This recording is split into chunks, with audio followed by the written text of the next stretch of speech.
സ്വർണം കൈവശമുള്ളവര് ഭയപ്പെടേണ്ട ആവശ്യമുണ്ടോ? കാരണം സ്വർണ്ണവില ഇപ്പം വലിയ രീതിയിൽ അതിന് ഇടിവ് സംഭവിച്ചിരിക്കുകയായിരുന്നത്.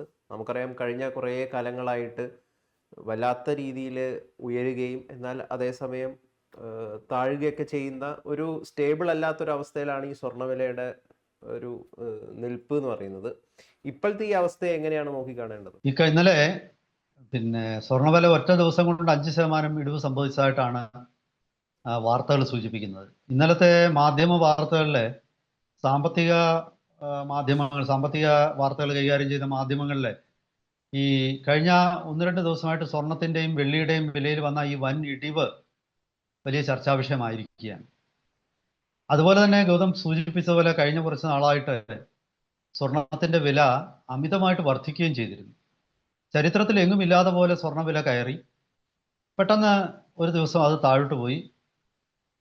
ഇന്നലത്തെ വിലയിടിവിനെ പറ്റി പറയുന്നത് ഒരു ടാർഗറ്റ് ഇപ്പൊ ഈ സ്വർണം എക്സ്ചേഞ്ച് ട്രേഡഡ് ഫണ്ടുകളിലെ ഇവിടെ സ്വർണം വാങ്ങിക്കുന്ന ആൾക്കാരുണ്ട്. അപ്പോൾ അവര് കുറച്ച് ലാഭം എടുത്തതായിരിക്കും എന്നാണ് ചില വാർത്തകൾ സൂചിപ്പിക്കുന്നത്. അതായത് സ്വർണത്തിന്റെ ഒരു ടാർഗറ്റ് അവർ ഉദ്ദേശിച്ച വില എത്തിക്കഴിഞ്ഞപ്പോൾ അവർ കുറെ വിറ്റഴിക്കും, ലാഭം എടുക്കും. കാരണം അവര് കുറഞ്ഞ വിലയ്ക്ക് സ്വർണം വാങ്ങിച്ചിട്ട് കൂടിയ വില കൂടി നിൽക്കുമ്പോൾ അത് വിറ്റ് ലാഭം എടുത്ത് വീണ്ടും മാർക്കറ്റിലേക്ക് തിരിച്ചു വരും. അതുകൊണ്ട് സ്വർണ്ണവില അങ്ങനെ വരും ദിവസങ്ങളിൽ ഇപ്പം ഇന്നലെ സംഭവിച്ച പോലെ 5% വെച്ച് ഇടിഞ്ഞിടിഞ്ഞ് പവന് 1 ലക്ഷം രൂപയിൽ താഴേക്കൊന്നും വരുമെന്നൊന്നും പെട്ടെന്ന് പ്രതീക്ഷിക്കേണ്ട എന്നുള്ള രീതിയിലാണ് അന്താരാഷ്ട്ര തലത്തിലുള്ള സാമ്പത്തിക വിദഗ്ധരും അതുപോലെ മാധ്യമങ്ങളും ഒക്കെ എഴുതുന്നത്. പക്ഷെ എന്നിരുന്നാലും ഈ സ്വർണ്ണ വെള്ളി മാർക്കറ്റിലെ വോളട്ടൈലിറ്റി എന്ന് പറയുന്ന അനിശ്ചിതാവസ്ഥ അത് കുറച്ചുകൂടി അത് ബുദ്ധിമുട്ടിലേക്ക് നീങ്ങാനുള്ള ഒരു സാധ്യത കാണുന്നുണ്ട്. അതായത് നമ്മൾ മനസ്സിലാക്കേണ്ട ഒരു കാര്യം, ഈ സ്വർണത്തിന്റെയും വെള്ളിയുടെയും ഒക്കെ വില കൂടിയത് ഉപഭോഗം കൂടിയത് കൊണ്ടൊന്നുമല്ല. വില കൂടിയതിന്റെ കാരണം ലോകത്തിലെ പല രാജ്യങ്ങളിലെയും സെൻട്രൽ ബാങ്കുകൾ സ്വർണത്തിലേക്ക് നിക്ഷേപം മാറ്റുന്നുണ്ട്. ഇപ്പം നമ്മൾ തന്നെ ഉദാഹരണത്തിന് ഇന്ത്യയുടെ എല്ലാ രാജ്യങ്ങൾക്കും ഫോറിൻ എക്സ്ചേഞ്ച് റിസർവ് ഉണ്ട്. ഇന്ത്യയുടെ ഫോറിൻ എക്സ്ചേഞ്ച് റിസർവ് എപ്പോഴും ഒരു 600 ബില്യൻ്റെ ഒക്കെ മുകളിലായിട്ട് അങ്ങനെ നിൽക്കും. ഇതിൽ US ഡോളറിലുള്ള നിക്ഷേപങ്ങളുണ്ടാകും, സ്വർണത്തിലുള്ള നിക്ഷേപം ഉണ്ടാകും, മറ്റു കറൻസികളിലും മറ്റു രീതിയിലുമുള്ള നിക്ഷേപങ്ങളുണ്ടാകും. അപ്പോൾ കഴിഞ്ഞ കുറേ നാളുകളായിട്ട് നമ്മൾ US ബോണ്ടുകൾ, ട്രഷറി ബോണ്ട് എന്ന് പറയുന്ന അമേരിക്കൻ സർക്കാർ ഇറക്കുന്ന ബോണ്ടുകളിലുള്ള നിക്ഷേപം നമ്മൾ പതുക്കെ കുറച്ചുകൊണ്ട് വരുവാണ്. ഇത് ഏതാണ്ട് കഴിഞ്ഞ ഒരു 2-3 വർഷം കൊണ്ട് ഒരു 26% ഉണ്ടായിരുന്ന നമ്മുടെ വിദേശ നിക്ഷേപം വെറും അതിൽ നിന്നും ഒരു 10% താഴെ എത്തി എന്നാണ് വാർത്തകൾ സൂചിപ്പിക്കുന്നത്. അതായത് നമ്മൾ US ട്രഷറി ബോണ്ടിലുള്ള നിക്ഷേപം പതുക്കെ പിൻവലിക്കുക, സ്വർണത്തിലേക്ക് നമ്മൾ മാറ്റി. അതുപോലെ നമ്മുടെ ഗോൾഡ് റിസർവ്സ് നമ്മൾ ലണ്ടനിൽ സ്വർണ്ണ വാൾട്ടുകളിൽ സൂക്ഷിച്ചിരുന്നു. ആ ലണ്ടനിൽ നിന്നും അത് പതുക്കെ ഇന്ത്യയിലേക്ക് തിരികെ കൊണ്ടുവരിക. ഇനി എനിക്ക് തോന്നുന്നു ഒരു 200 ടണ്ണോ അത് അത്രയൊക്കെ അവിടെ കാണുകയുള്ളൂ. ബാക്കിയെല്ലാം ലണ്ടനിൽ സൂക്ഷിച്ചിരുന്ന ഇന്ത്യയുടെ സ്വർണ്ണ നിക്ഷേപം മുഴുവൻ ലണ്ടനിൽ നിന്നും ഇന്ത്യയിലേക്ക് തിരിച്ചു കൊണ്ടുവരും.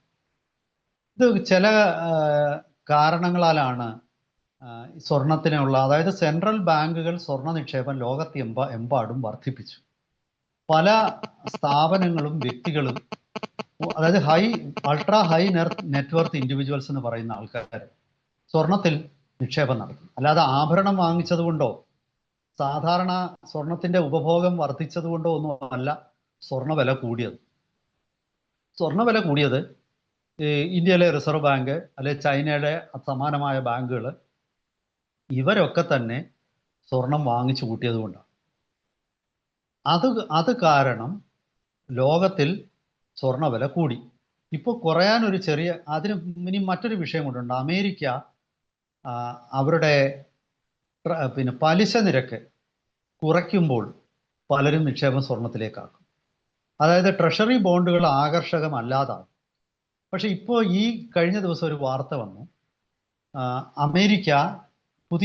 അമേരിക്കയുടെ ഫെഡറൽ റിസർവിന്റെ ബോർഡ് ഓഫ് ചെയർമാൻ സ്ഥാനത്തേക്ക് ഒരു പുതിയ വ്യക്തിയെ നിർദ്ദേശിച്ചു. അദ്ദേഹത്തിന്റെ പേര് കെവിൻ വാർഷ്. അദ്ദേഹത്തിന് ആയിരിക്കും ഇനി മെയ് മാസം തൊട്ട് chairman board of directors of federal reserve എന്ന പദവിയിലെത്തുന്നത്. ഇദ്ദേഹം പരമ്പരാഗതമായിട്ട് ഉയർന്ന പലിശ നിരക്കുകൾ അമേരിക്ക വാഗ്ദാനം ചെയ്യണം എന്ന നിലപാടുള്ള വ്യക്തിയാണ്. അതായത് അമേരിക്കയിൽ പലിശ നിരക്ക് വർദ്ധിക്കും എന്നൊരു സൂചനയാണ് ട്രംപ് ഈ കെവിൻ വാർഷിന്റെ അപ്പോയിന്റ്മെന്റ് തീരുമാനം പുറത്തുവിട്ടതോടുകൂടി ലോകം മനസ്സിലാക്കുന്നു.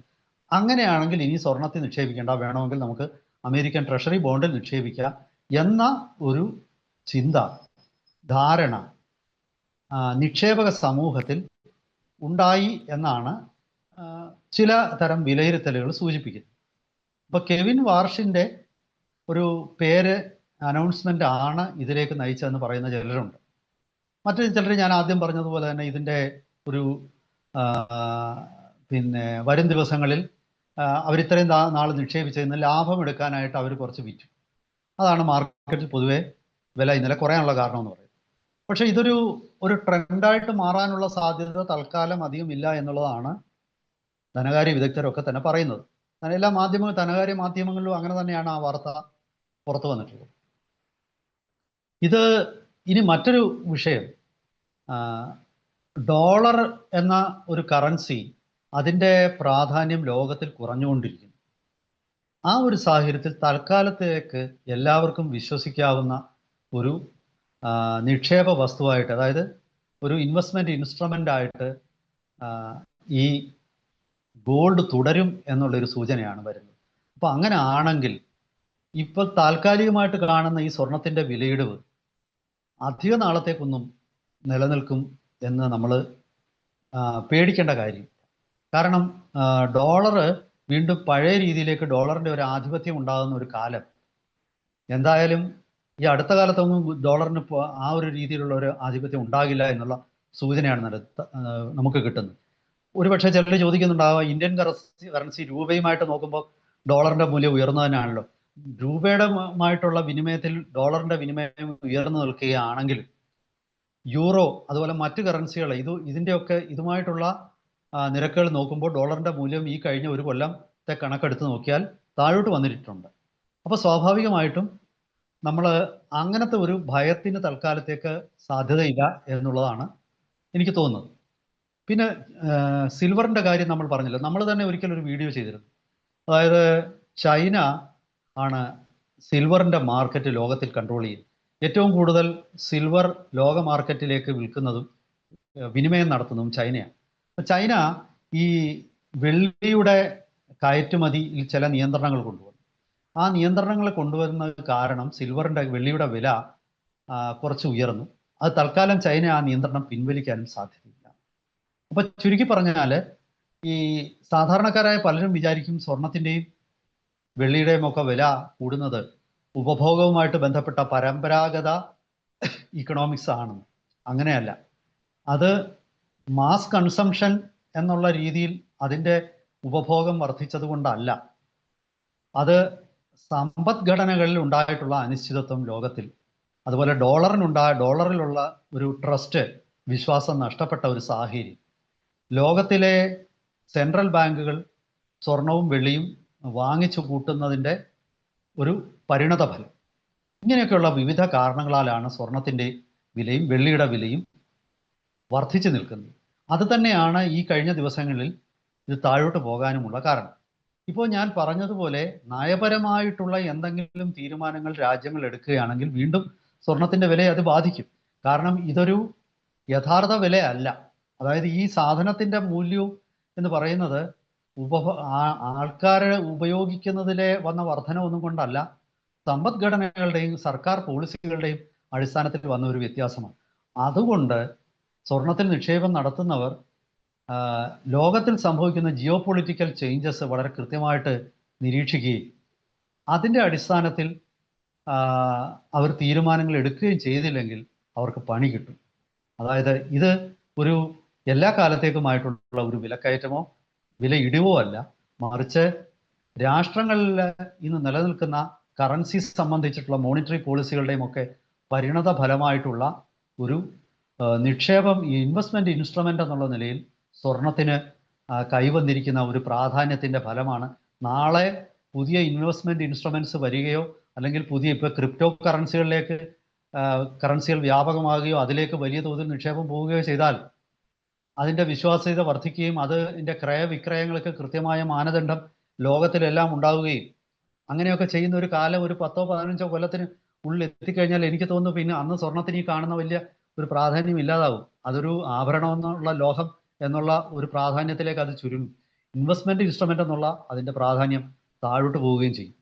എന്തായാലും ശരി, സ്വർണത്തിൽ നിക്ഷേപം നടത്തുന്നവര് ഞാനീ പറഞ്ഞ ജിയോ പൊളിറ്റിക്കൽ ചേഞ്ചസ് അല്ലെങ്കിൽ ഇൻവെസ്റ്റ്മെന്റ് ഇൻസ്ട്രുമെന്റ്സ് എന്ന് പറയുന്ന നമ്മുടെ പിന്നെ ഒരുപാട് നിക്ഷേപ സാധ്യതകൾ, ഇതിലൊക്കെ വരുന്ന മാറ്റങ്ങൾ കൃത്യമായിട്ട് പഠിച്ചിട്ട് ചെയ്തില്ലെങ്കിൽ കൈ പൊള്ളാനുള്ള സാധ്യത വളരെ കൂടുതലാണെന്നാണ് എനിക്ക് തോന്നുന്നത്.